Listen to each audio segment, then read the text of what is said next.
It's time for Pawn of the Dead.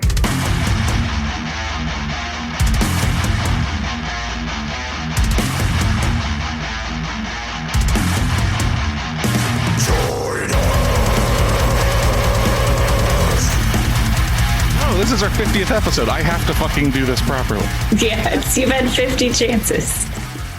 Oh my god. Hello and welcome to Pawn of the Dead, the internet horror film club that nobody asked for. I am your host, Nicholas, and with me, as always, are the two final girls, Stephanie. Hello. And Natasha. Hi. See how much easier and smoothly that sounded compared to the previous one?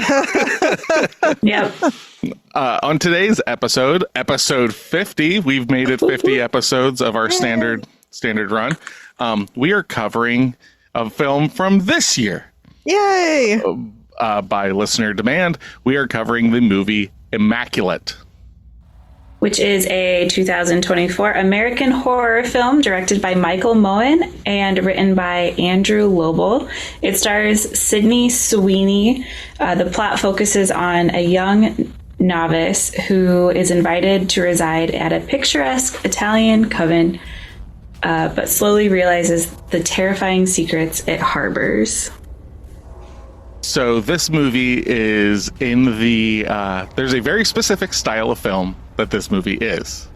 And I want you, before we get into like everything, I want you girls to follow me down a little rabbit hole here, okay? Okay. So remember when we did like some French extreme stuff, when we learned a little bit about that, you know, with high tension and stuff like that?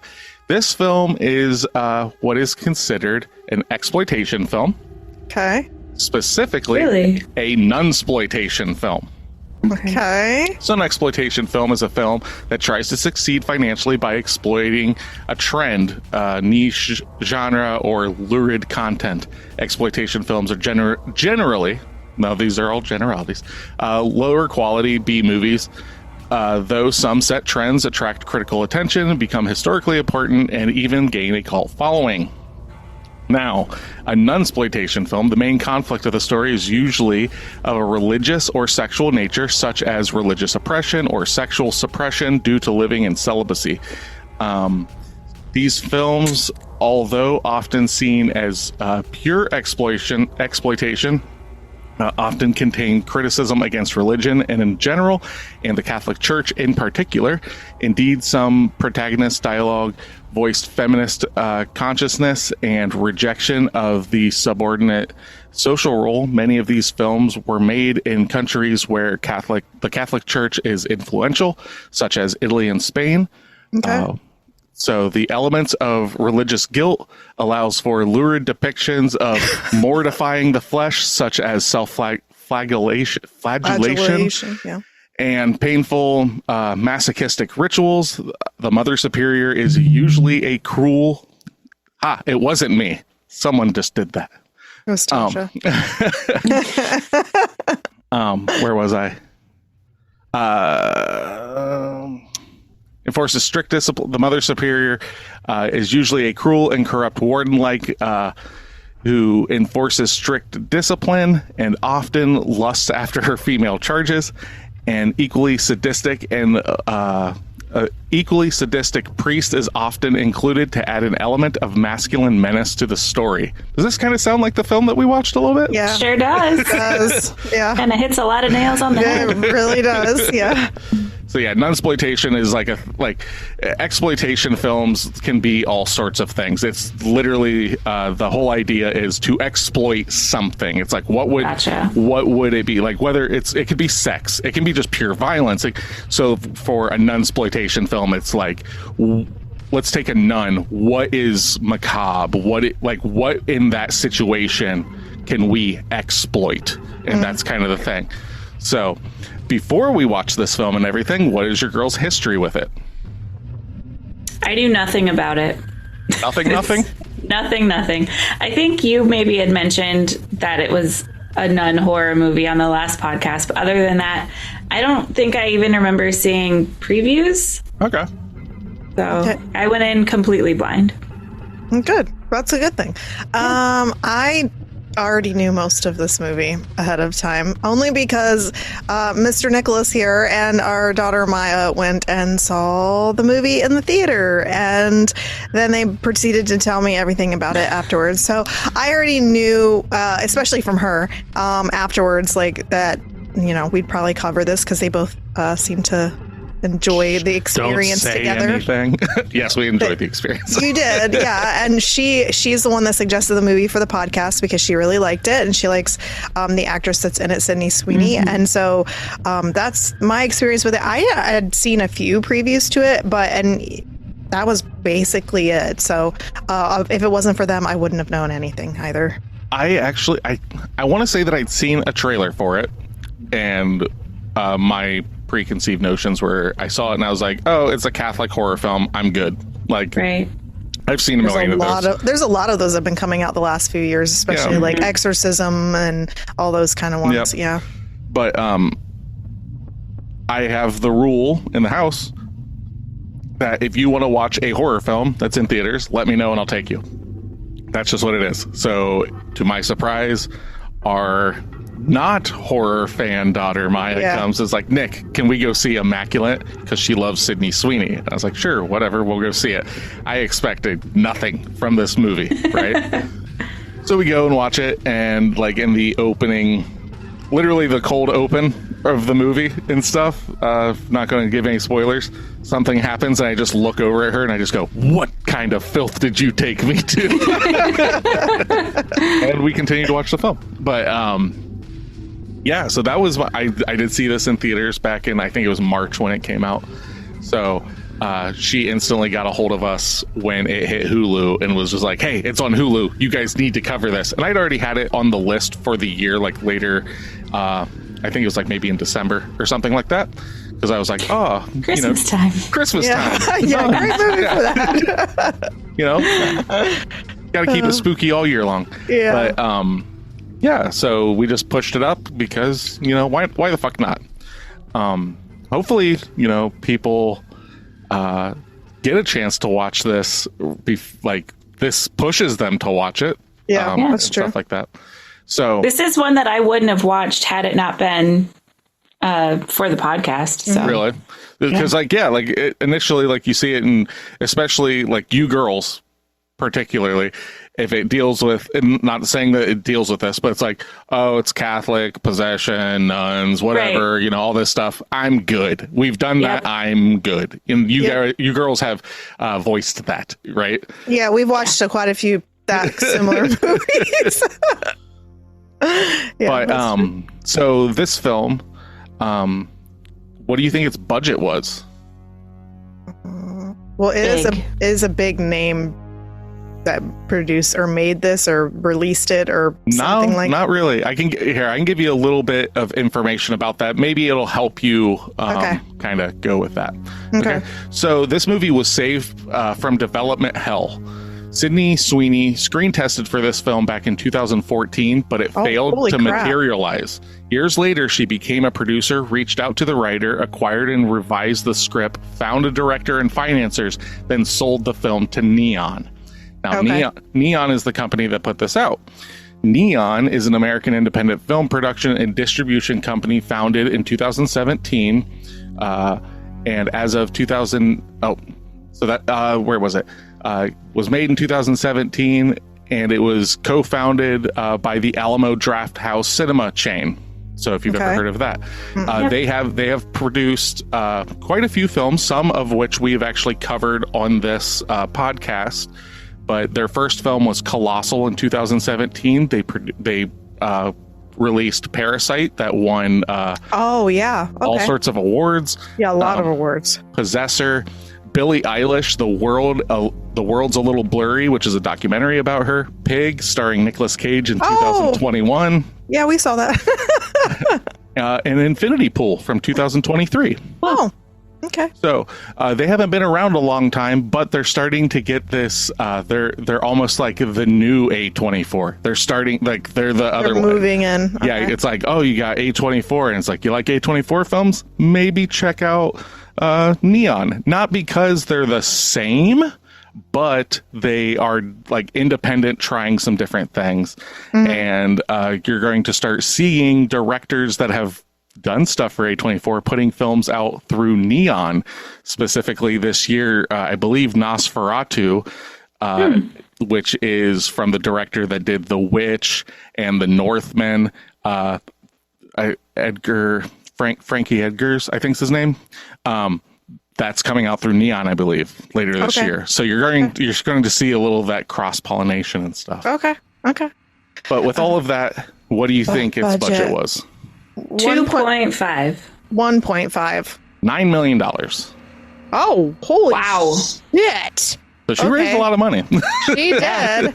But it's all backed by her, which is cool because like she's been building in popularity for a little while now. And like now she has that, like, probably in 2014 she didn't have shit behind her, and now she's got a lot more, oomph in the industry. Well, and I can't think of an actress or actor, for that matter, that in 1 year has done two polar opposite films that have done business in the movies. So like she was in that romantic comedy earlier this year. What was that called? With Glenn Powell. I don't remember. And Something About You. It's on Netflix right now. Yeah, it's like It Had to Be You. No. No. Anybody But You. Maybe that one's it. Yeah, something like that. And then this. So it's like romantic comedy, nunsploitation film. Why the fuck not? Yeah. But yeah, so on its $9 million budget, what do you think it ended up bringing in at the box office? $17 million. 42. So as of right now, because the year's not over and stuff like that, right, is sitting at the number 11 spot for horror films to come out this year in the box office. It has made $28.4 million. So a decent return on investment, especially for, a very niche style of horror film. That didn't get marketed the fuck out of either. So it depends. Yeah. It depends on where you're looking, because I saw a lot of commercials for this on YouTube. So my algorithm is already horror, like focused horror metal, like, so it shows up. It's just like if you're not on the right thing, like they must have put their focus on marketing in specific places that would show up to me. Yeah. But just a little bit, like, obviously I'm not going to go over, like, so what was 2024 like in films? Because we're still currently in it. But Deadpool is going to be the second best movie, if not the first best movie. I didn't even look it up. I didn't even look those up. I have been paying attention. So Inside Out 2 is the number one leading movie in right now this year, and Deadpool and Wolverine is number 2, and they're fighting for number 1 spot. So there you go. There's your update. But yeah, so it's very interesting to see like the movies though that like we are starting to get this. I don't want to say return to form, but we're starting to see more. What's the word that I want to say? Original ideas when it comes to horror. Like, yes, there are a couple that have come out this year that are so far this year that are rehashes or IP, stuff. That seems to be a thing lately. A lot of these past few years have been just like regurgitation. Well, no, I'm saying it's IPs. The opposite of that. Yeah, like, now it's getting a little bit better. Because, obviously you've got A Quiet Place Day 1 came out this year, so that's the third of that series. Alien Romulus came out this year, so that's like the seventh, something like that. My God. They did a reboot. Or just complete reshot for shot of The Strangers. Yep. Tasha? Oh, yeah. That was this year. Tasha loves told us that going into it. And then literally, within a couple weeks, this came out. And then it was almost a week or two later, the first Omen came out. Oh, which are almost like very similar with their plot and everything. Okay. But you're getting but besides those, you got like Tarot, Abigail, Imaginary, Night Swim, Long Legs. Long Legs was a Neon film as well.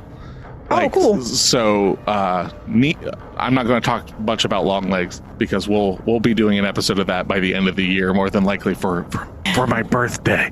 But, but yeah, like, so it's nice to see that, you know, like Maxine came out this year, so we're starting to see, like, granted that is a, you know, X Pearl Maxine, but that's also an original. It's not like something that's been around for fucking But it's ever. also its own. It's its own film though too. It's not the same. Correct. So. You girls want to just start getting into it? Yeah, let's get into it. Yeah. Because there's a lot to really talk about here. There's stuff that I want to talk about, but I don't want to ruin things. So this movie's very new. So I'm very hesitant to spoil anything in the front, you know? Okay. Yeah. So with all that being said, if this is your first time listening to us, welcome. We are a year in now. Woo! Yay. Drag up a chair, hang out with us. We're usually wrong about all of our opinions, which is Yep, so wrong about opinions. Oh yeah, so wrong. Can you be wrong about your own opinion? The internet would say Is that so. what makes opinions?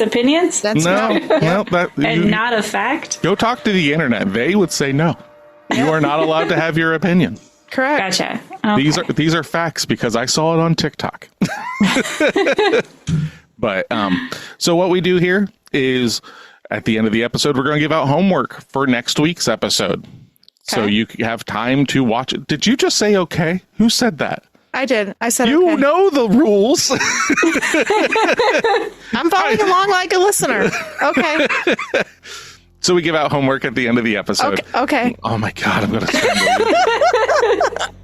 So then you have time to watch it for the next episode in hopes that you can listen to the full episode and not get spoiled, because after this point, it is spoiler territory.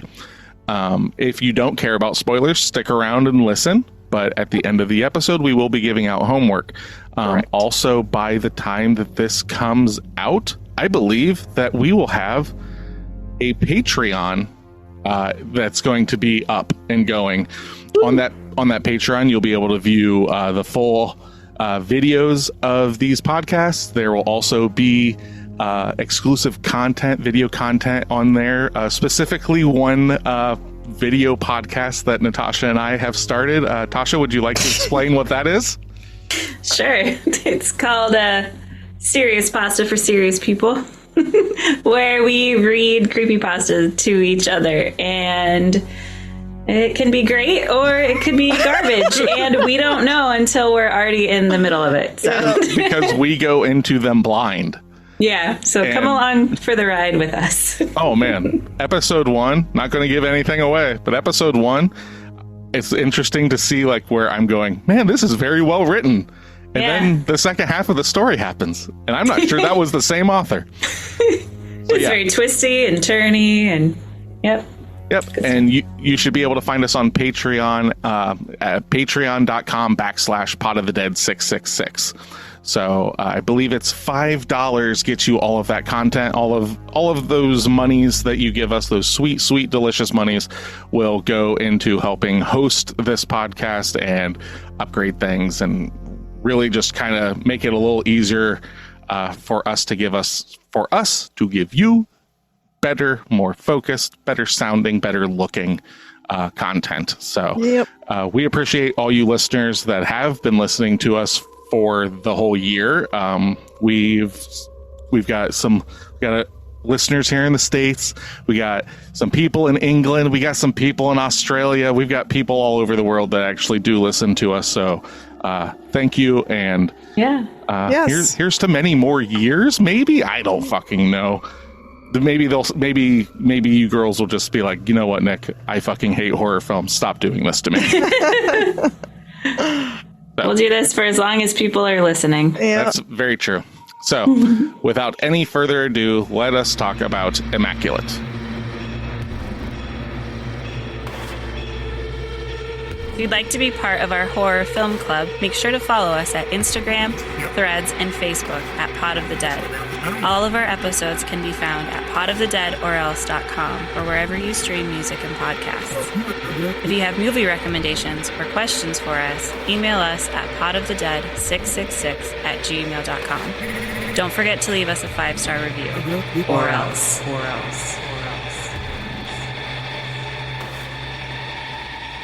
I want to hear that 10 out of 10. Best horror film of 2024 so far. As relevant as our 2024 election, this film is scary as hell. A whole other level of disturbing and totally relevant as a cautionary tale and symbolism to the machinations of the religious right / turn fanatical / turn Republican extremist / turn MAGA. You That's see this movie. Yeah. There is not a single period until the very end. So Oh my God, they're bear passionate. with me. Okay. Somebody is heated. Yes. Yeah.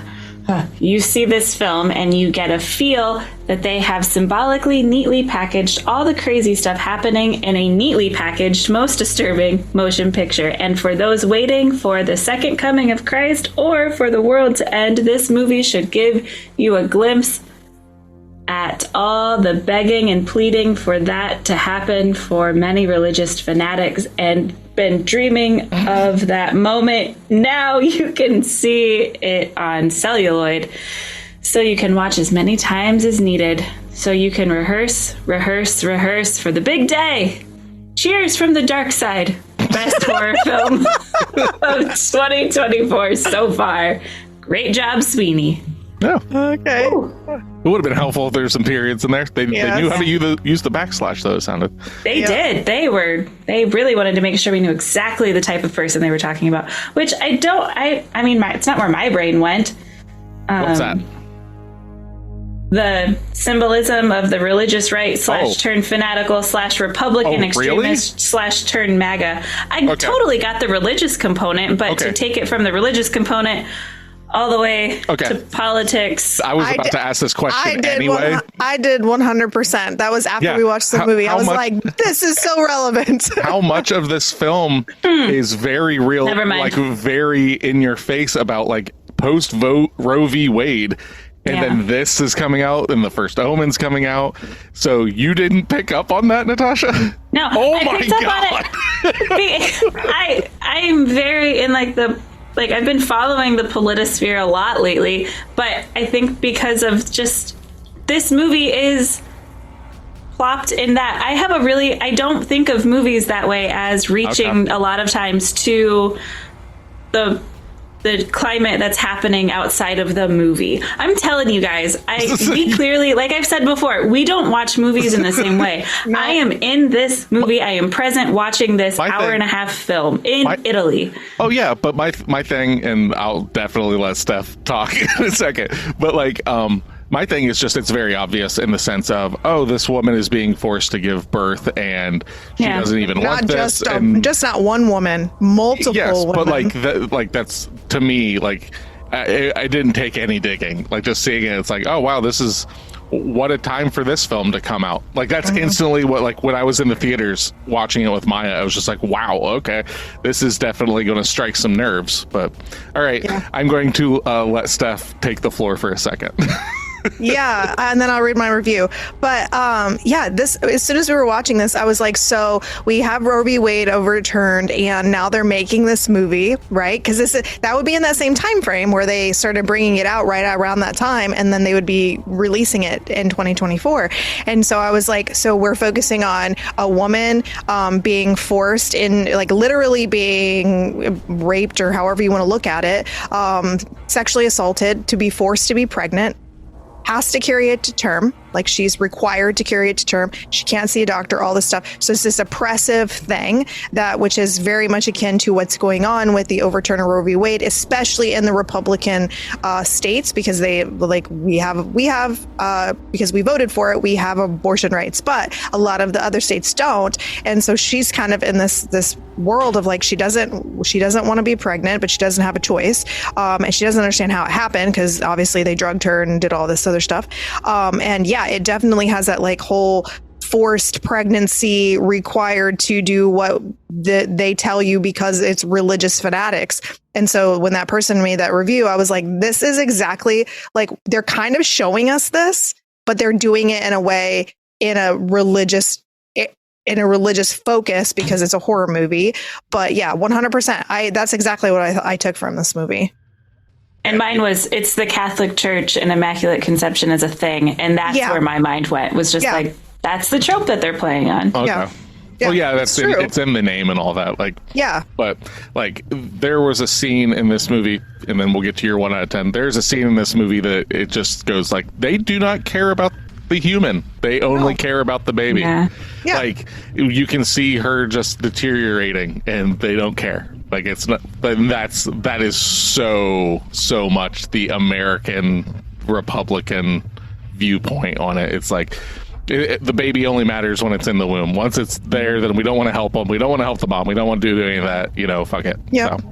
And they prove that when in this movie, what they do to her feet, and they do all these other things to her. So like, they don't give a fuck about her, and they want this baby because they've decided that she's going to be the person to birth the next Christ, or whatever the fuck it is. Yeah, that's what their intention is to bring Christ, like the second coming. But that's the same like symbolism that you can think of like as what they're trying to do now, by kind of wanting to take away women's rights and move us back and start forcing women to be back in the household and do all this other stuff and force them to have babies and like all this stuff. And the you have to abide by men concept of this. So like, that was very heavily handed in this movie as well. It also doesn't help that we basically double featured this with the Ruth Bader Ginsburg film. That's true. What is it? On the Basis of Sex. Yes. So it was very much a women's rights film double feature at our house. So yeah, it was. All right. True. Let's see that 1 out of 10. Okay. That I can only guess. And I don't read your girl stuff. I skim it to make sure there's nothing blatantly like racist or homophobic or anything like that. But I'm going to guess this is coming from a religious man. Maybe. I don't know. Typical trash Hollywood horror movie. What a useless and stupid movie. Where do I start? Throw a bunch of really interesting concept into a bad, silly, typical dumb horror movie. Tell the story in a slow-paced, boring, and annoying fashion. Have the character tell the whole story with dialogue midway through the movie instead of showing it to the audience with great writing and great vision. Have the protagonist go crazy in the climax with unnecessary amount of gore. Show something cool in the end, but take away from the audience by ending it right then and there with no conclusion. That's not true because it did conclude it, but whatever. Using meaningless and pointless jump scares in the first half of the movie with no tension whatsoever. I didn't really notice any jump scares. Personally. There were 4 of them, but you counted them? Yeah. Okay. But I didn't notice them. From what I noticed 4 of them, but I didn't know if any of them hit Tasha. Oh, wait. There is the one. I think I ran to the restroom real quick. I'd already seen it, but the one in the confession booth where she gets pulled through the wall or whatever. That one, I forgot about that. And that's my favorite scene, and I was kind of upset that I went and peed for 1 second. And then we'll talk about if Tasha got the jump scares here in a second. Using the same old horror tropes with throwing religion into the mix and doing cultist fanatic-like nonsense. That's not fanatic nonsense, but sure. That's what people are doing to women's bodies right now. So anyway, just a typical American style of making fun of its own religion type movie. This was in Italy. It was the Roman Catholic Church. But it's an American movie. Maybe that's why they're saying that. I don't know. Oh, and what else? Showing protagonists crying tears and tears over and over like the recent horror movies, just mindless, just to show that she can act, because nowadays only tears equals acting. Oh, yes, let's force a woman to carry a baby and deal with all the horrors of this movie and not cry? Are you fucking kidding me? It's a dramatic movie, yes. Yes. It is a traumatic movie, yes. With drama and trauma come tears. I mean, it would be. There's also a lot of screaming. It would be so unbelievable if she was stoic the whole film. Right, that would suck. So you're puking out your tooth and you're supposed to just be like, "Hey, this is great." Yeah. Anyway, go fuck yourself, dude. So what exactly is good about this movie? Well, it has a good concept, which was wasted on a blandly silly horror story. In the end, you'll be thinking like, "What was the whole point of watching this?" Nick's right. This is a. I told you. Like, why did I saw like the first line in a 1 out of 10. I was just kind of like, I have a feeling that a guy wrote this and is 100 fucking percent. Why did I even watch this? I just wasted time watching this, wasting a good concept, wasting on stupid horror movie to completely ruin the ending. Pathetic. How did they ruin the ending? I don't know. I liked it. I liked the ending too. I thought it was done well. I don't know. So, okay, Tasha, did you get any jump scares? Yes. See, here's the thing. I watched it in daylight, which already kind of takes you out of it a little bit. But I did recognize the jump scares between that one where she's getting ripped through the wall. And then there were a couple where like the doors would open very loudly.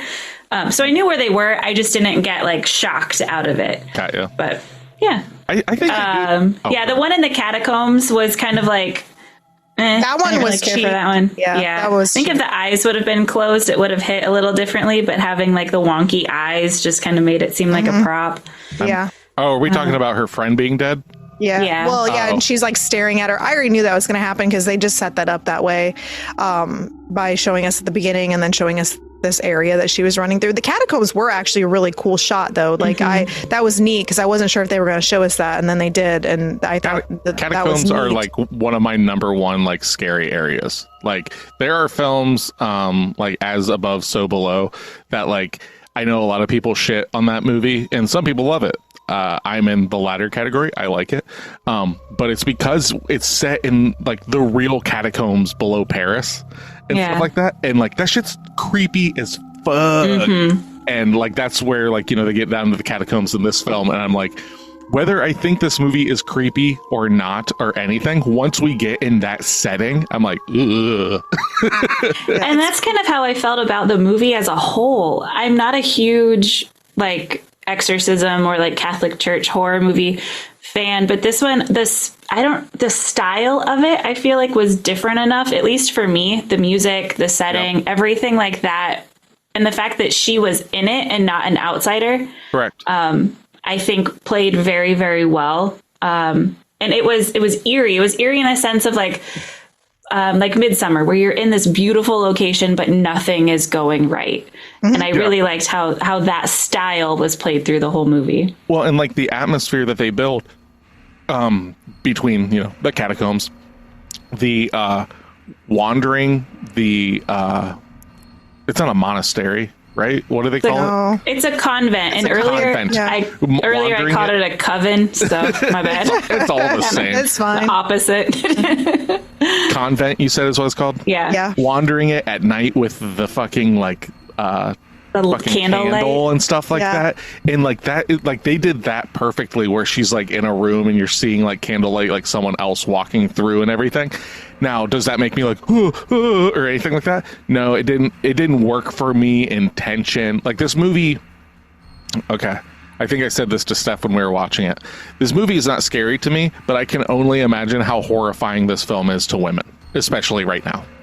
But like all of that like atmosphere that they build and stuff is very creepy. They definitely do a really good job of, even me as a man, you can feel that like male oppression of like the priest, and then like I'm going to say like maybe someone above the priest, like a deacon or a cardinal or bishop, like all of those like higher ups that are literally just talking about the child and they do not give a shit about her at all and everything. Right. It's so unsettling. But yeah, I think it's beautifully shot, especially like the shot for me in this film that's really well done is where she loses her shit and runs out of the car and they're chasing her down. And it's such a wide shot and it's kind of like misty out and everything. I thought the shots in this film are really good. Yeah, I agree. I liked the movie. I thought it was a interesting take because when you go into this, you expect probably what Tasha expected, a whole exorcism film. Yeah. And like but the cold open kind of alludes to that's not what you're watching, but you don't know exactly what you're going to get into. But it's always at the beginning because of it being like this woman running away, trying to get away and sneak out. And then they break her leg and then they bury her alive. That is the creepiest, most unsettling part of this movie is her being buried alive, and then the screaming over the opening credits. Yeah. Yes. Is that so was clever. Uncomfortable. Yeah.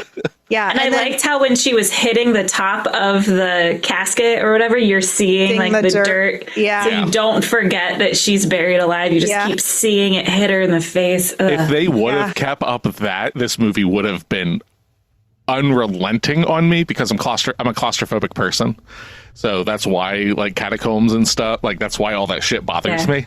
But yeah, like the way they did that. So yeah, it was good. And then the thing I thought was interesting in this is that the play of like it's like a retirement home for nuns, right? Yeah. So like it's an old folks home. So you're not only dealing with the fact that you have all of these like senile, some of them, not all of them, elderly women who are kind of not with their wherewithal, you know, and then you have these younger women who are caring for them, and then they're also being taken advantage of. So it's like this weird relationship between young and old in the storyline. And the one crazy lady in this, which I thought was actually brilliantly like put together, which I wasn't sure what was going to happen with her, was when that woman walks in and she literally in the middle of the night cuts her hair off. And I was like, oh my God, imagine living with a bunch of dementia patients without any locks on your doors. Yeah. And then that happening to you. And she like takes her hair and then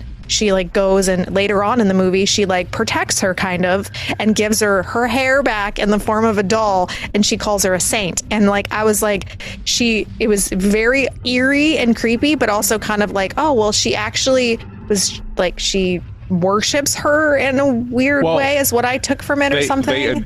She's beginning to adore her the way that the Catholic Church adores Mary. Yeah, it's the exact same thing. But didn't that start before she found out she was pregnant? That's the part that I didn't quite understand. Yes, but this church has already made it well known that like, because that woman, I believe it's that woman already has the scars on her feet. She already knows the reason that this girl's here. Like that's what they do here, you know, like even is it Mary, the one that is like really cold to her and everything? Like Isabel. Yeah. Wants to be that person. So there's a differentiation of people here that like are wanting quote unquote the gift, and you know like, but Father Sal says that he wants Cecilia to be it because she checks all the boxes that he wants, you know. So it's a very interesting like it's very interesting navigating that, like when you look at like the characters. I like how there was a tiny bit of science in it too, how the deacon, I think it was, mentioned like he was a biology student, I think. So then there's like, you see her like genes in her file and things like that. Like they tried to tie that into, there was like some way that she got picked. I thought that was kind of cool. Yeah, like it's a little heavy-handed in that it's like there's just a file that you see get put into a drawer. It's like, with her gonna come back to picture on the front of it. We're gonna come back and find that. Like by no means am I saying that this is like a perfect film, but like at the same time, it's like I think it's for it being the style of film it is, and that they rope it into an hour and a half. So fucking good. Like that's the thing is like I'm here always saying hour and a half, you're getting like a point, like an instant point, because that means this movie is so quick. Like, the pacing in this film is just go, go, go, go, go. Even when it wants to, like, for lack of a better term, drag its feet to, like, build, you know, atmosphere and stuff, the movie's going to be done in no time. Like, it's not a 2.5 hour film that's just, like, trying to, like, really build tension. It just kind of knows what it wants to do, and it does it. Yeah. Do you guys have any idea what the red masked people are? The ones that have, like, the red stockings on their face? I think for the most part that those are just, like, the higher, like, Mother Superior, and those, like, the real matriarchs, as it were, of the convent that are, like, working with Father Sal. Is it like a cult within the thing? So, like, so. almost, yeah. Yeah, because they don't... I love the imagery of them. It's super fucking creepy. Yeah. Like, when you just see one up in the window, or, you know, like... Yeah, that shit's cool. But yeah, they don't... And were they up in the window? I just thought of this. Did she see those two up in the window right before Isabel jumped off the window? I can't remember off the top of my head. My brain was telling me yes. Yeah, I wonder if they had anything to do with that, or if she just did it on her own. Yeah, 100%. I think that she didn't fall to her own death. I think they pushed her. You think they pushed her? Because she kept saying, "I'll try again," as they were pulling her out of the bath. Yeah, I didn't pick up on that part. Yeah, they totally killed her then, because it's not that they killed her because they don't like her or anything like that. They obviously like her. She's a threat. She's a threat to their Messiah coming back. Yep. So yeah, that makes 100% sense. So Tasha, real quick question here. Did it have enough face smashing for you? I knew you were going to ask this question, and I've come prepared to answer. Yes, it had enough. I thought Isabel's was very effective, and I didn't care for when she was hacking at the Mother Superior or Mother Reverend, whatever. That was a bit much. There was a lot of blood in this movie, a lot more than I expected. It's very graphic. You get to see a tongue cut out of someone's mouth. And then it's just shooting blood everywhere. Is so effective when he gets stabbed in the neck. It is just coating her in blood. I think that's so effective. And her nail falls off while she's in confession, and you see it. Yeah, nail stuff and teeth stuff are two things that gross me the fuck out, and this movie does it. Granted, the tooth didn't bother me. Doesn't bother me because she's just spitting it out. You're not watching it get ripped out. Right. But she's pulling her nail off, and it's so slow. Ugh. She's like playing with it at first and then pulls it off. Yep. I wonder, like, I was thinking that probably has something to do with the fact that, like, whatever's inside of her is, like, killing her body. Yeah.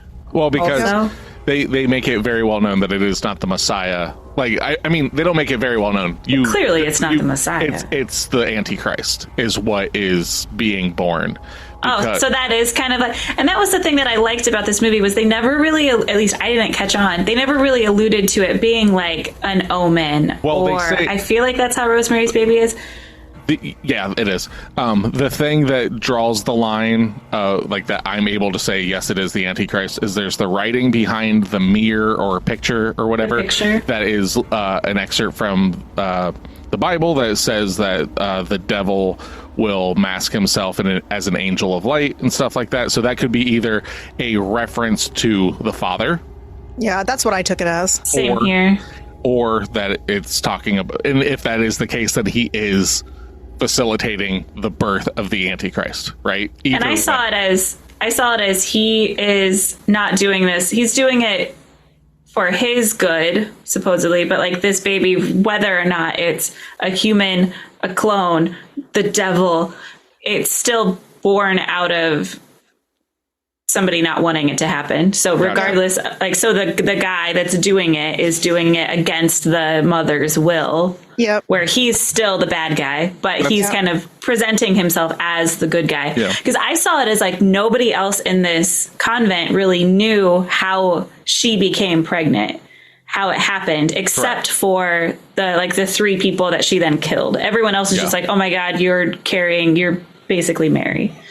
Yeah, the cardinal, I don't think 100% knows, the one that she strangles with the rosary. Yeah, I think he does. He totally does. You do? Yeah. You think so? Well, you think, because like I know for a fact the deacon Enzo, the one with like the mustache that like is like with the heated Drives the brand car. and stuff. Yeah, him.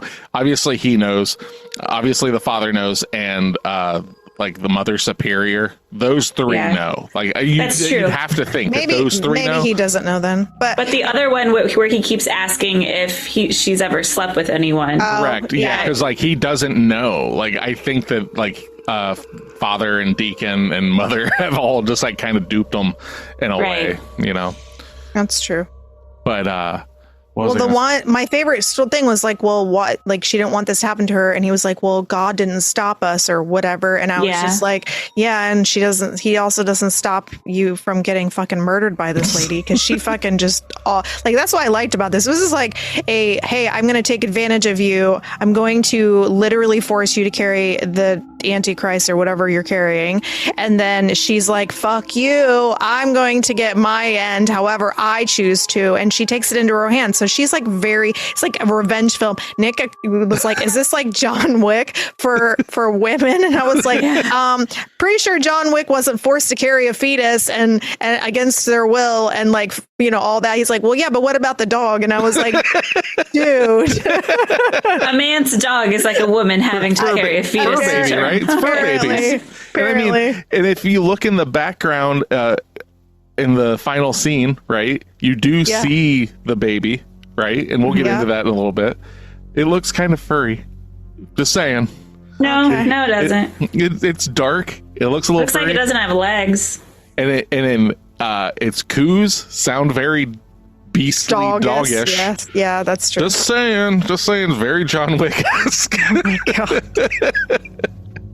I loved how her water broke and then she just goes, God damn it. That's and my then, favorite part of the movie. Yeah. She takes on the world while in active labor. That's insane. It's fucking crazy. And I think they do a really good job of it too. Like they don't forget that she's in active labor, but they also don't just like do it nonstop. Like, all right, we go a little bit and then we get that searing pain. The sound, the sound was really effective. And I've never been in active labor, but the sound, I could only imagine conveying that searing pain that she's going through. Yeah. Mm-hmm. So, talking about that final scene, okay? So, in an interview with Variety, Variety asked, can we start with the ending of Immaculate? I won't spoil it for readers, except to say that it goes really hard.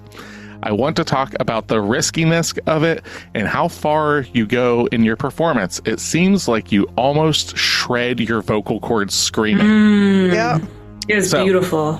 So, Sydney says, I love finding places that I didn't know I could unlock, pushing the boundaries and the limits of what people expect to see from me.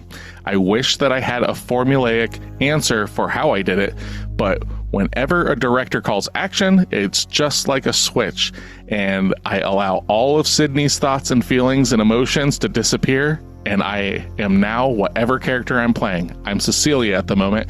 I don't like to rehearse. I don't plan what is going to happen. What you saw in the film's final moments was the first take. That's impressive. I loved that scene. And then they went on to ask, why are you interested in horror movies, generally speaking, let alone one that pushes this far? I thought this was a very interesting response. She says, I always want to do something new. I don't want to do the same thing over and over again. It's a lot of the draw, character discovery. I love Cecilia's journey, and I love the emotional trauma that she goes through. And being in the horror genre is fun because in that genre, there's no limitations or boundaries. I always find it so funny. Okay, the shots are going to be made at us, okay? I always find it funny when people pick apart a horror film's rules or its storytelling. I'm like, it's a horror film. You're just having fun. It's not a movie for the Oscars. You know that going into it. We want to create something good, but it's fun having characters that can go to such extremes, absurd places, and people don't question it. It's kind of true. I mean, but I don't question it. Yeah, exactly. I question everything. So, but that's true about horror movies. They definitely can take you different places that a lot of other genres can't. But I don't know if I agree about the whole not award winning or whatever she said, because I think she's just talking about the genre in general. It's like you go into it and like it's a horror film. film. Like, we're here to have fun. We're going to make something crazy. But the thing that where I was like shots fired and stuff, not going to pick it apart or whatever. When she gets her feet branded, you were like, that doesn't make sense. It would put her through too much stress. And if they care about that baby, so that's why I brought it up. It's true. I think that part, though, shows the imagery of they really don't care about her body. Yeah. Right. I agree with that. But my idea was like, well, if you don't want her going into preterm labor, why are you doing this? Because this can put you into preterm labor. So they don't understand what happens. It's men and women that have never given birth. That's true. Realistically, like, if you think about it, like Tasha's right. They're not going to fucking give a shit about that. They've already shown how many stillbirths, and like you see like all the fetuses and the imagery in this film is really cool. Like, I really like a lot of this stuff. But let's go back, right? Go back to the end of the film. Her screaming, losing her mind and stuff. That's a first take. They did do a couple other takes with different camera angles and stuff, but the first take is what they kept, which is insane. Awesome. Yeah. I love how it's right on her face, how it just keeps going. It's so good. And you just love women screaming in your face, don't you? Because this goes back to Midsummer, where all the girls are together screaming. What is it with you? Because face smashing women screaming into the camera. Okay, not so much face smashing. Face smashing is not on the same level as women screaming. But stop lying to the listeners. That type of like animalistic, just pure emotion, no holding back. I don't know if I could ever get to that point. Is it because you're jealous that you wish you could release like that? It's not, I wouldn't call it jealousy. It's pure like adoration, if we're going to use that word. Have you ever thought about becoming that an actress a nun? Can do that. Oh my God, did this movie just convert Natasha? Like, was this like a weird ad? Like, you just want to scream? Think about becoming a nun. Be a nun. Hate your life so much. You'll want to scream to the heavens. But yeah, it's just, it's pure, it's beautiful how they can take their minds to that place to just, like Sydney Sweeney said, shut off everything and let it rip, essentially. This type of scream is so different from like a scream queen scream. Correct. Yeah, this is primal. This is primal. Yeah, that's the perfect word. It's pure rage. It's pure just... Well, it's her going through labor, so it's labor pains. So and just like with in Midsummer, she's just broken, and it's so different than like a fear scream, and that's what I love about it. I will always love a good primal woman scream. I would love to be able to get to that point. If any scream off of a mountain. If anybody has any other films with primal women screaming, send them our way to at potofthedead666@gmail.com, and maybe we'll get that on the list. And bonus points if it has face smashing in it. Yes. Yeah, I liked that scene a lot because after she gives birth, you can hear like the thump on the ground, like they did really well. And then she like reaches down and she takes the umbilical cord and she rips it with her teeth. And I was like, that was so, but it was really smart because how else was it going to happen? You know, that's what we used to do as people. Right. Yep. And it shows that her brain is still shut off. Like, I just have to get this thing away from me and detached from me and end it. Yep. And it also is showing like that's the connection of the mother to the child, right? And so many like nowadays they put the baby up on you and everything, and it's showing her detachment of I'm not this thing's mother. Like that is. Yeah, and that's the whole thing of being forced to have a baby that you don't want. Like she didn't have that connection to the pregnancy and the child because it wasn't willful. Like she didn't want it. And so, I mean, and that can be played into the same concept of like, why shouldn't we be forcing women to have babies they don't want? Because they don't want the kids. Like that's the thing. And in this sense, obviously it's done because it's like religious based and everything, but it still has that same viewpoint of it. I mean, obviously they're not going to do what she did at the end of this if they are forced to do that usually, but you know, because this movie grabbing a rock fucking went there. It did. Legit in theater. Like when she picks up the rock, I was like, no fucking way. And she crushes the baby with a fucking rock. I liked that it went there. I did too. I'm not like, I just couldn't believe it. Like it was one of those things like I'm in a movie theater watching a nun smash With your daughter. Yeah, with my daughter, watching a nun smash a newborn. That she gave birth to. This is the America that liberals want. Yeah, whatever. According to the other side, Yeah, that's what's true. already happening. I know, Yeah, right? well, yeah, that's true. This movie plays both sides. Yeah, apparently. Yeah, it's Okay. crazy. The only thing I was concerned about in this is I was like, I wonder how they were going to tie it up or they were going to show it, but they didn't really. That was the only thing, was when he was cutting into the top of her stomach with the scalpel and stuff. Obviously, he didn't get super deep or whatever, but she was bleeding enough, and we didn't really get to see like what that actually did to her, other than just right then. I'm But gonna guess that she probably dies at the end of this movie. Realistically, like, Where can she go? She's where- in the middle of nowhere. and Yeah. she's bleeding out. Like, she's given birth. She's also had the lower part of her uterus cut with the scalpel, stuff like that. Like, she's fucked, like super fucked. So yeah, I think she dies. That's what. Do I want her to be dead? No. But Well, I think that's why they're leaving it open ended. Is like you Yeah. can draw your own conclusion, Yeah. and then like you can be hopeful or you can be realistic, and you can make your own conclusion. Because that wasn't the point of this movie. Like Right. you don't need that. The point of this movie was to go through her story, and then we already got what we needed. So, but yeah, because she would still have to do like afterbirth stuff in this, and then she's bleeding out, like all this stuff they sequel- Gotta show. clean the wound. Yeah. So the sequel to this is just therapy. yeah. Right. Lots and lots of it. So Yeah. is there anything about this movie that you think they could have done better? This is my favorite movie in this style. Oh wow, okay. I really liked it. Like in this style, meaning Catholic horror, as Yeah. I'm just going to coin it. Like, Yeah. Okay. Yeah. I don't know if can't they could think have of done anything. anything. I can't think of anything they could have done better.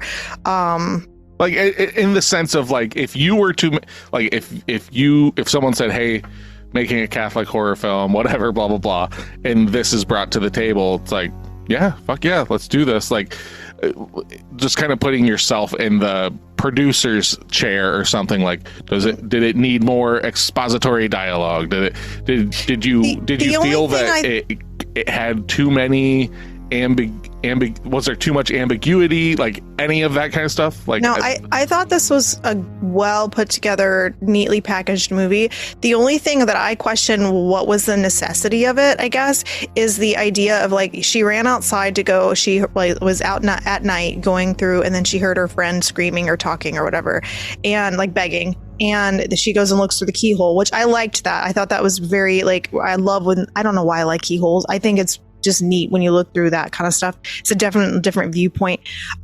But like they cut her tongue out, but then they ended up killing her. So at the same time, I'm just like, they're did they torturing them? Like torture. Is that what Yeah, the it's point just like is? it's like the Spanish Inquisition and all that stuff. Oh, okay. It's like, You wronged us, so we'll torture you and then kill you. we, Okay. we torture the flesh to free the soul. Like that whole idea. So maybe they were dangling the carrot of like, well, they're just cutting her tongue out. Maybe they're going to let her live. And Correct. then at the end, you're like, oh, well, they really did just torture her to death. So like they gave you a false sense of security, I guess, maybe. There is like that is a problem I have with this movie, is like not that scene or anything, but like putting myself in the mindset of like everything that's gone on. And then you see your friend get their tongue cut out and you're just like, I'm going back to bed. Like there's a disconnect in my brain that like, I don't know what as a writer and stuff for the film to make it get to where it needs to be. Right. Because at the end of the day, it's like we're at point A and we want to get to point B. How do we get there? So it's one of those things of like, and we're also following her. Like the entire film, we're following her. She is our proxy through the film, right? We're not seeing stuff happen without her that I can think of. She's always included in stuff. We're not seeing conversations away from her and stuff, right? Like it's always following her. So, yeah, I'm not 100% sure. But the self-preservation thing makes 100% sense. Like, why would you go Does and it? interrupt something like that? No, I'm when not you saying already interrupt. know- I'm saying like not fleeing at that moment or trying like. Well, to that me, it one makes- woman interrupted her, so like she was already watching, so we don't know what her intentions were going to be. And then that woman, random weird lady, shows up and is kind of abrupt, and then hands her this hair doll, and she like informs her that she will never escape. Exactly. Basically, right. yeah. So that old lady knows, and you see what can happen to someone who just talks back. So yeah, no, I fully, like, I'm not saying like that I don't understand that, but like in my head, watching that scene onto the next scene, I'm like, you literally saw that and just went to bed? Like, I don't even understand how that happens.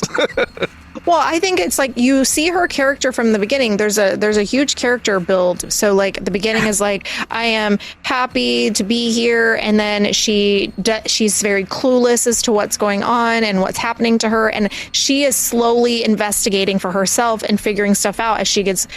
I mean, this is over a 9-month period also. So like she's losing her tooth, and then she's trying to, slowly trying to figure stuff out. And then our friend is like there for her, kind of sticking up for her in a sense, like this is not right. What's going on? And this is when I think it kind of clicks in her head a little bit more, like, oh shit. Like, cause before that she was just kind of going along to get along, like she was uncomfortable, didn't understand what was happening. But then she starts questioning. That's why the chicken thing ends up happening. Doesn't understand the language. Like that's a huge thing. Yeah, that's a huge thing.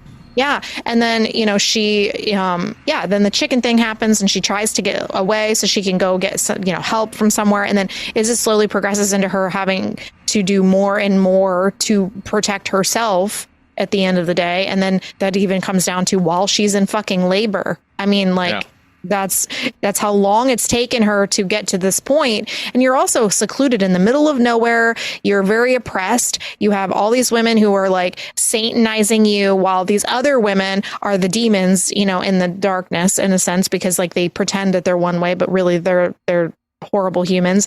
And then so she doesn't have an option. Like she's alone, like legitimately. And then as her friend dies, then she's definitely alone. And then that one bitch tries to fucking drown her ass. Like it's just crazy. And the guy was just like, well, she just kind of tried to drown you. Well, it's fine, and like the whole concept. So like, I think it's just her having to build up her momentum of like, I'm not dying this way. I am not allowing them to win. And then that's why we have our revenge at the end of the movie, which builds well, I think. Yeah, because it is mentioned in the first time that we meet Gwen in the bathroom, that she says that Father Sal like has a knack for finding broken birds. And like that, like I guess it's like I said though, like it's not, I'm not like shooting at this movie or anything like that, but that's like the one part that I'm just kind of like, huh. But yeah, like it does, you do see like an insane character development being like very, very mousy is like the only way, like, oh, very, yes, it's okay. And then getting to the point where she's using a 9-inch nail to stab him through the throat and smash a baby. Like, I really liked when she kills Mother Superior, how you see Mother Superior like smiling as she's watching the camera, and you just see the crucifix slowly come off the nightstand. I was like, oh shit, here we go. I loved that part because it's just quiet. Yeah. Yeah, I think like that's the thing. I'm not going to tell you what the natural consensus of this film is until after we score it and everything, because I don't want, like, I mean, actually I can, because we already know our scores, right? But this movie, like on IMDb, has like it's like a 5.8 or something like that. Yeah, like there's it's kind of a panned movie, which I find surprising.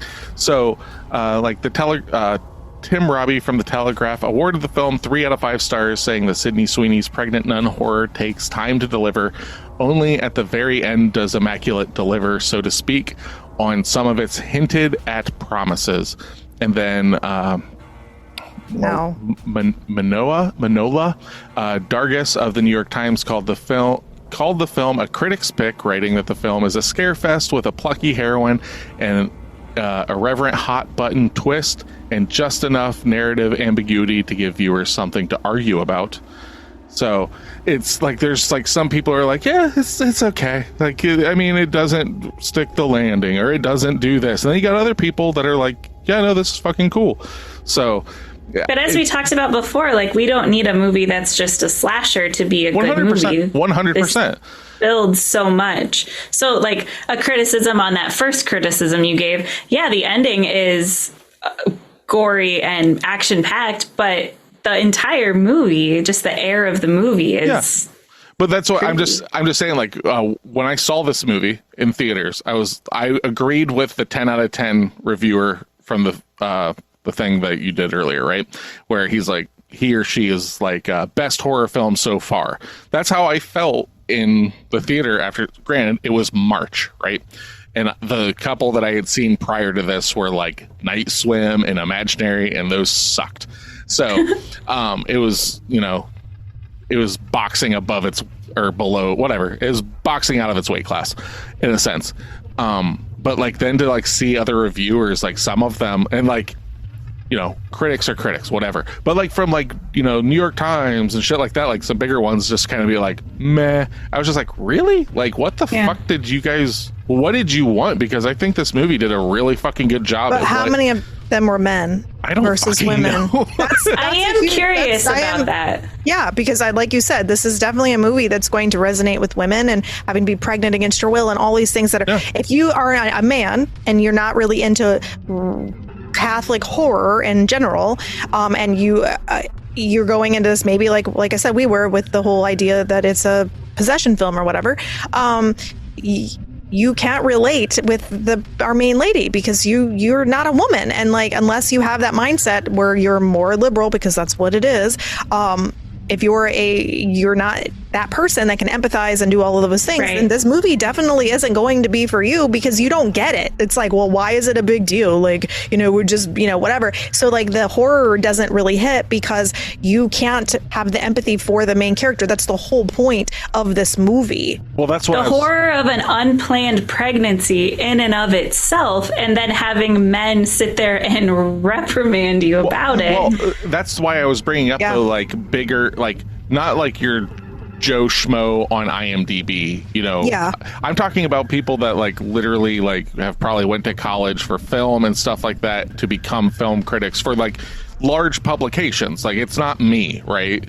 That are supposed to take somewhat of a like unbiased approach at watching the film and critiquing it on its like merits, what it has done. And for those people to like kind of be like meh is what I'm talking about. I'm not talking about fucking the dude like the MAGA supporter or whatever, right? I'm not talking about any of that, or like the hyper liberal. I'm talking about people that are like literal like accredited critics, and I'm not. Most of them are full of shit half the time anyway, and that's the thing that I don't agree with. And I don't agree. Like I'm not saying that critics like that. What they say is fact. What I'm saying is that I was surprised to see so many like things like dragging it down a bit. Like I want to say like Rotten Tomatoes, it's like in like the mid 60s. I was like, really? Considering other films like of a similar vein getting like 80s, 90s, shit like that. I'm like, what did they watch this film and go, you know what, they could have done this better, they could have done that better, or this was a miss, or that, like, that's what I'm talking about, is like, because I watch it and I've seen a fuck ton of horror films and I've seen a fuck ton of nunsploitation, Catholic horror, all of these kind of things, and I'm kind of in the same wheelhouse. What Tasha says, like, this is one of my favorites of this style. What, like, if you're comparing it, and this is always a problem I have, if you're comparing this to The Exorcist and Rosemary's Baby and stuff like that, and for some reason you feel the need to give those a higher score because of when they came out and stuff like that, that you're doing a disservice to films in general. If you're going, well, The Exorcist came out in the 70s, and since it was first, it's obviously better, and blah blah blah. It's terrible. And that's like, I have a problem with just comparing films blatantly on that like line. And I'm not even thinking about like comparing them based on when they came out, but like I wonder if it's because this took a different path than your typical, like, okay, so it's a Catholic horror movie, it's a nunsploitation, blah blah blah. I wonder how many of this genre of film doesn't have the exorcism component. doesn't have There's that a lot of component to them. it. The Omen, okay. the Omen films don't, like, because that's like the birth of the Antichrist. There's a lot exactly. of them. So there's a lot. this one, Rosemary's Baby, like that's this, the birth of the Antichrist. Like the Antichrist birth thing is a huge thing. They're not all just exorcism films. So you have exorcism and the birth of the Antichrist. This is the pregnancy of the Antichrist. So I wonder if that has something to do with it. Is. Rosemary's okay, so Baby it's not until the end that the baby's actually born? Rosemary's Baby is about a woman moving into an apartment complex, and the apartment complex has like a satanic cult in it that forcibly impregnate her against her will, and she ends up giving birth to the Antichrist. Like, that's the film, right? Yeah. So it's like somebody from the outside coming into where she is clearly Catholic. Coming into. But she's within the faith, is what I'm saying. Like this one, she's already in the faith. She's a devout Catholic who has sought out and is willing to go to this place. She feels like it's her calling, and then shit goes crazy. Yeah. That's what I like about it. Maybe that's the reason why some people don't, because it's different. It doesn't follow those standard. And me, like, I 100% understand what you're saying. For me, I don't see like that it is quote unquote different.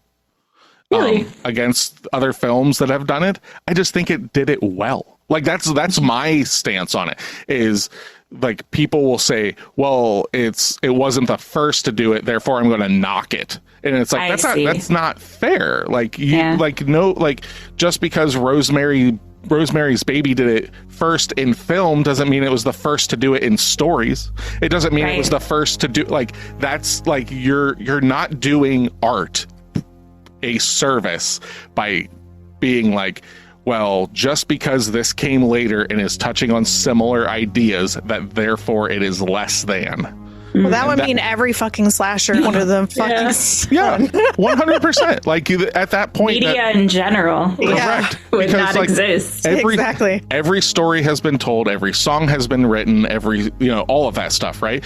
So it's just a matter of appreciating what you have in front of you for what it is, and that's how I try to view things. Yeah. I'll think about like what I've rated other films and go, did I like this as much as that? Even if they're wildly different. Like, I'll usually use in my head for this podcast Reanimator, right? I use that as my litmus test, my water line or whatever you want to call it, right? And I go, because I think I gave that like maybe an 8. And I'm like, do I like it more than that? Do I like it less than that? It's not even like this and Reanimator are not the same films. Not even trying to be, not even close. But it's just like my enjoyment of the film. And that's where, I'll put those kind of lines and stuff. Okay. So, with all that being said, you girls want to get into our reviews of it? Sure. Can I go pee first? No. Please. Okay, go ahead. Okay, thank you.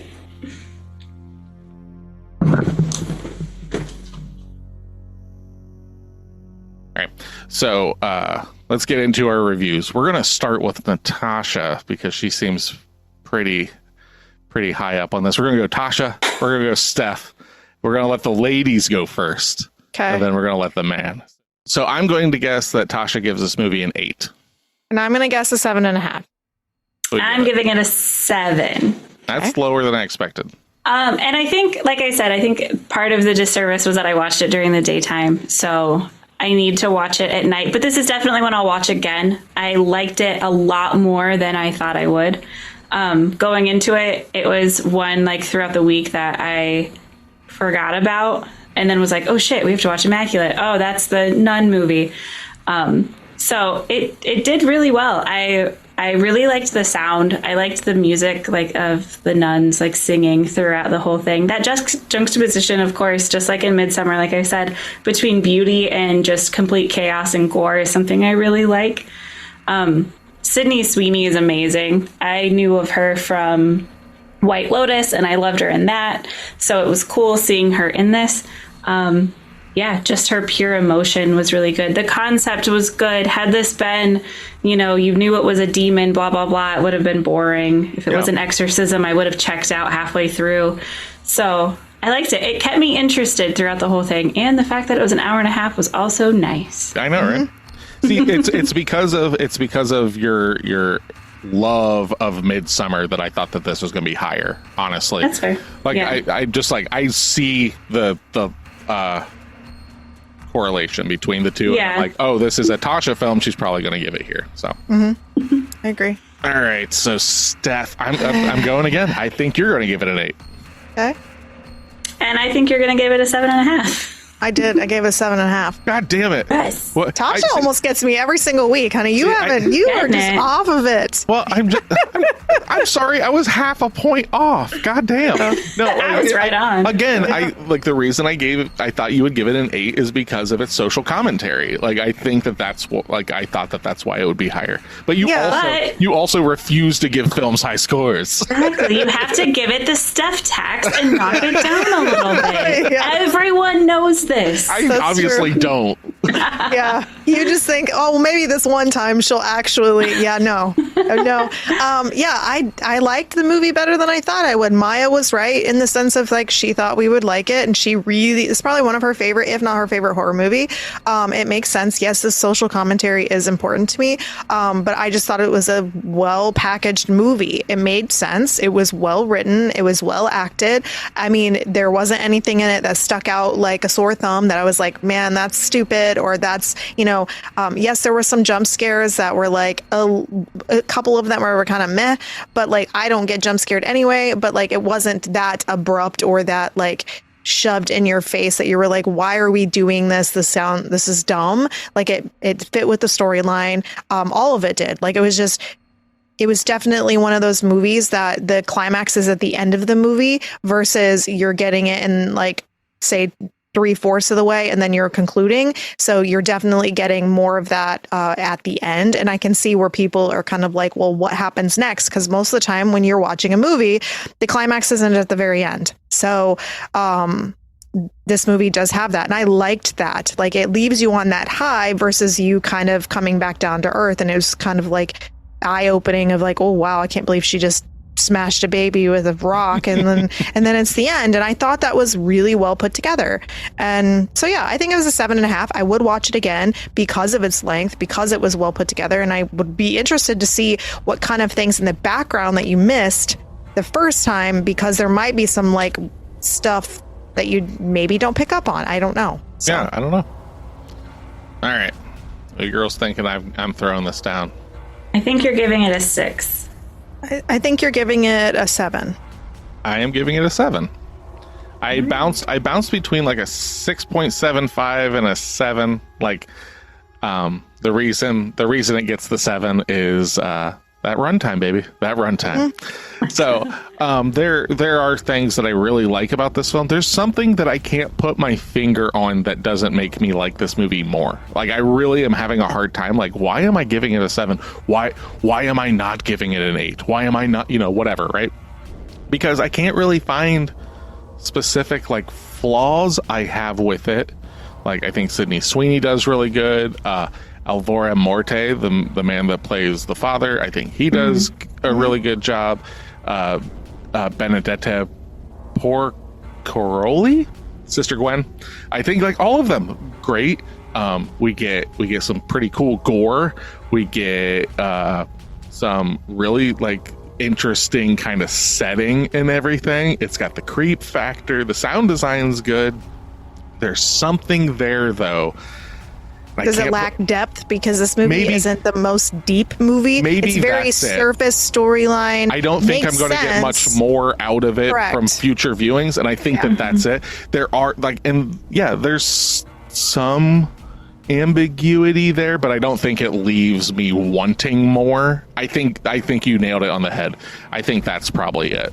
So I think it's a great movie. Like if this is definitely a movie that I would do exactly what Maya did. Hey, it's on Hulu. You should check it out. Like, I think it's a fucking great movie. Like, check it out. So, yeah, 7. Yeah, that's fair. We are giving it then, as a whole, a 72%. Ooh, it is just shy of making it into our Hall of Fame. This is you are more than likely going to like this film. Yeah. I can't think like, because I think mom would fucking love this movie. Oh, yeah. Mom is a huge fan of Catholic horror films. So that is Yes, that's her favorite. The Exorcist, The Omen, those are her movies. Rosemary's Baby. Yeah, we were raised. Maybe that's why you don't like those style of films, Tasha, because you were inundated with them at an early age.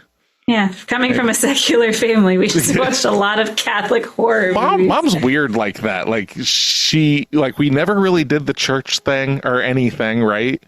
But at the same time, she's like, I have to watch my Jesus movie around Easter, and I have to. That's true. It's always really strange. Like, but it is hats off to mom and dad, though, for not pushing their religious ideology on us. Whatever they believe, and that's it. Like, they just kind of were like, do what you want. Yep. So be nice to people. Yeah, don't be a dick. It's like page 1 of my Bible. Don't be a dick.